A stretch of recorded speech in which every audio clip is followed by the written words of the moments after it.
Welcome to my channel ভ্রমণ diary. চলে এসেছি আরেকটি নতুন ভিডিও নিয়ে বিহারের রাজগীরে। বিহার রাজ্যের ঐতিহাসিক শহর এবং পর্যটকদের জন্য জনপ্রিয় স্থান হলো রাজগীর। এটি রাজগৃহ নামেও পরিচিত, যার অর্থ হলো রাজাদের শহর। এখানে অনেক ধর্মীয় স্থান এবং ঐতিহাসিক জায়গা রয়েছে, যেমন শান্তিস্তূপ, বিশ্ব শান্তিস্তূপ, জৈন মন্দির এবং আরও অনেক কিছু। তবে রাজগীরে ভ্রমণ করলে নেচার সাফারি এবং জু সাফারি তো করতেই হয়, তাই আজকের এই ভিডিওতে থাকছে নেচার সাফারি এবং জু সাফারি। কীভাবে বুক করবেন সেটা ভিডিওর শেষে আমি জানাবো। আমরা এখন বিহারের জু সাফারি আর নেচার সাফারি করব। বিহারে টিকিট কেটে নিয়েছি। নেচার ভিউতে আমরা অনলাইন বুকিং করেছিলাম, আর জু সাফারিতে এসেই পড়লাম 250 টাকা করে জু সাফারি, আর নেচার সাফারিতে 300 টাকা করে লাগলো। এটা হচ্ছে পুরো ভেতরের ভিউটা। 10টা থেকে 11টা আমাদের নেচার ভিউ সাফারি রয়েছে। তারপরে স্লট 12টা থেকে 1টা আমরা জু সাফারি স্লটটা আমরা নিয়েছি। 12টা থেকে 1টা ওই স্লটটা হচ্ছে জু সাফারি। জায়গাটি অনেকটা বড় এবং ওয়েল মেনটেন্ড। আপনি কোন দিকে যাবেন প্রত্যেকটি জায়গার জন্য অ্যারো মার্ক করে দেওয়া আছে, এবং প্রত্যেকটি পয়েন্টে রয়েছে সিকিউরিটি দাদা। ওরাই আপনাকে প্রপার গাইড করে দেবেন।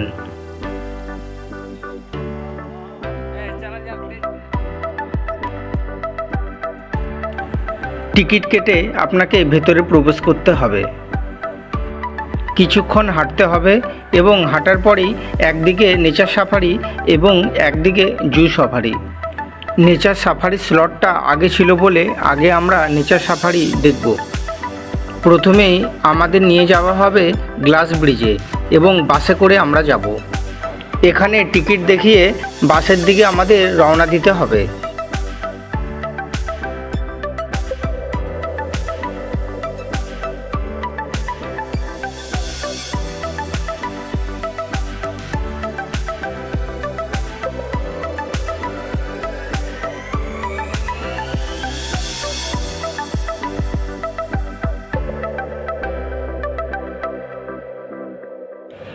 বাস চলে এসছে, এবার আমরা উঠব।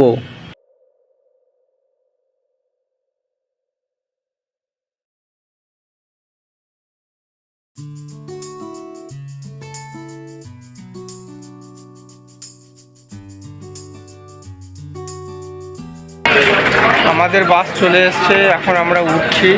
এই যে বাস,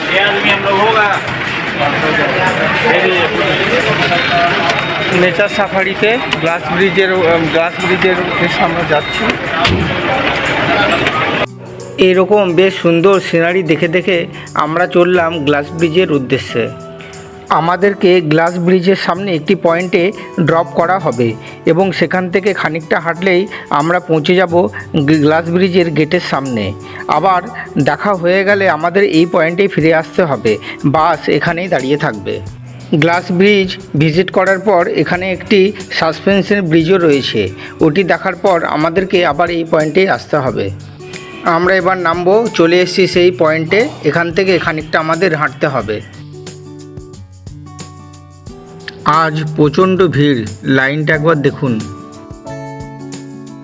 গ্লাস ব্রিজটা অনেকটা উপরে, যেতে আমাদের সময় লেগেছিল প্রায় 1.5 ঘন্টার মতো, কারণ ওই দিন ছিল প্রচণ্ড ভিড়। আর কিছুটা রাস্তার মাঝে মাঝে একজন করে সিকিউরিটি গার্ড রয়েছেন, তাই লিমিটেডভাবে এই রাস্তায় যেতে পারবেন, একসঙ্গে সবাইকে ছাড়ছেন না।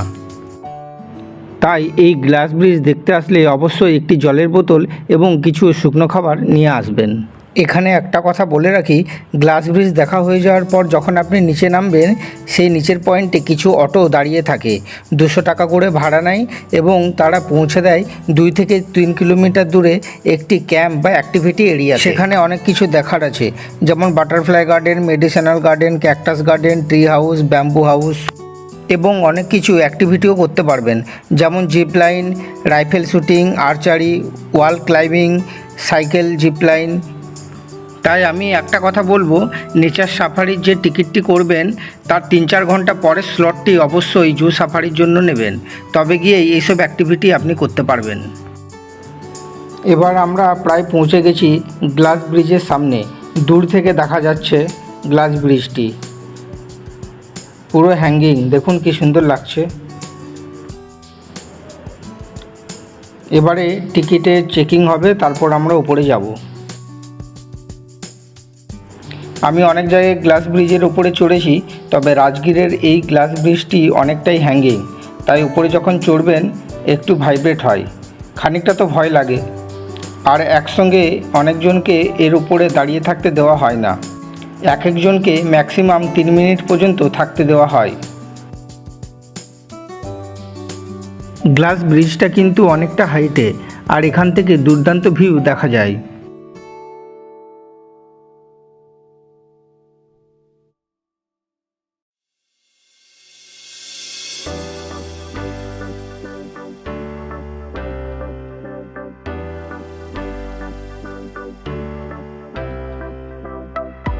खाली करके रखिए। एक मिनट नहीं भैया, एक मिनट नहीं। 11 बजे खाना खाना चलिए मैडम थोड़ा बढ़िया। हाँ ठीक ठीक लोडिंग नहीं सर। ठीक कोई দেখা আমাদের হয়ে গেছে, এবার আমরা নিচে নেমে যাচ্ছি। নামার সময় সাসপেনশন ব্রিজ দেখে আমরা নিচে নামবো। এটা রাস্তা, এই রাস্তা ধরে আমাদের খানিকটা নিচে নামতে হবে।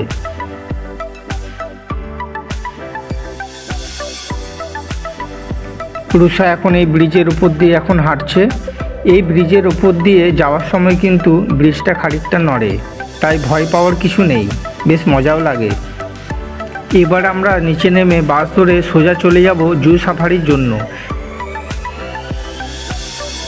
নিচে আমরা নেমে পড়েছি, বাস দাঁড়িয়ে আছে। এই বাসে করে আবার আমরা সেই পয়েন্টে ফিরে যাব যেখান থেকে আমরা গ্লাস ব্রিজের জন্য চড়েছিলাম।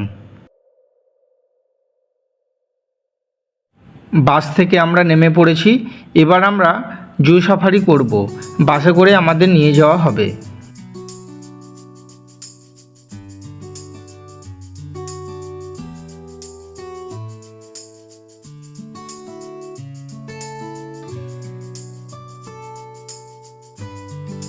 এটা পিক আপ পয়েন্ট, এখান থেকে আমাদের যেতে হবে।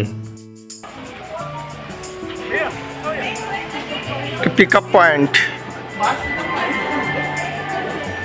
লেখা আছে pick up point. Safari Plaza exist ওই দিকটা, বাস পিক আপ পয়েন্ট এই তো এইদিকেই দেখাচ্ছে, এইদিকে আরও দেখাচ্ছে। টিকিট দেখিয়েই ভেতরে প্রবেশ করতে হবে, আর পাশে একটি রয়েছে ওরিয়েন্টেশন রুম। অনেক লোক ভেতরে রয়েছে।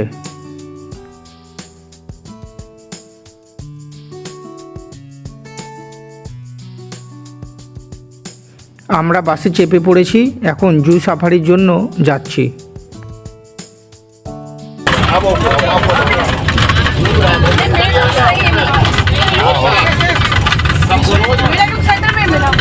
जो आप लोग देख रहे हैं ये सांबर डियर है।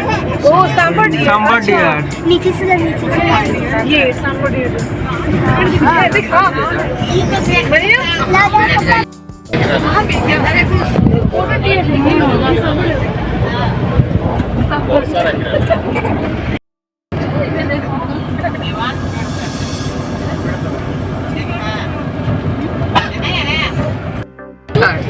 হ্যাঁ, ये देखो कितना 12 सिंगा लग रहा है इधर। কত বড় সিং। 12 सिंगा क्या कहते हुआ है ना।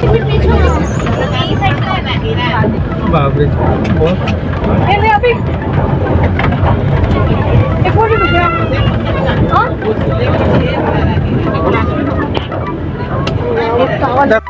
এবার চলে এসেছি আমরা আসল জায়গায়। এই যে বড় গেট, এর ভেতরে রয়েছে বাঘ, সিংহ সব।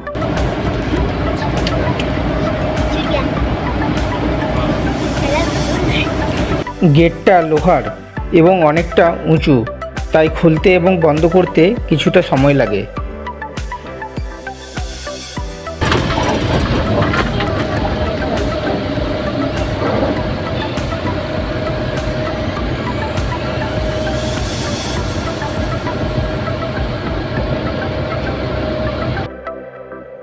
জুতে প্রবেশ করেই আমাদের চোখে পড়ল বাঘ মামা। सो रहा है ना तो हलचल करता था, चढ़ जाता, भाग जाता था। ওই তো আচ্ছা লাগতা। হ্যাঁ,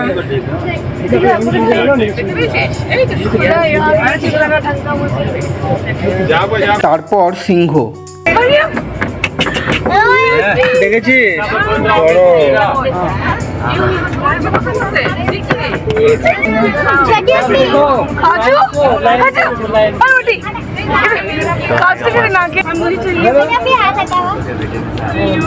জু সাফারি হয়ে যাওয়ার পর এবার আমরা বাইরে বেরিয়ে আসলাম। নেচার সাফারি করে নেওয়ার পর আমরা ডাইরেক্ট জু সাফারিতে এসেছিলাম।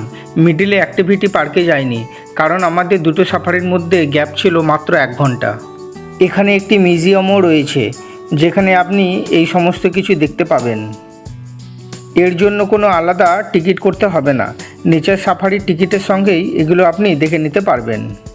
এবারে আসি কিভাবে বুক করবেন। অনলাইন থেকেই বুক করতে হবে। ওয়েবসাইটটি হলো rajgirsafari.bihar.gov.in।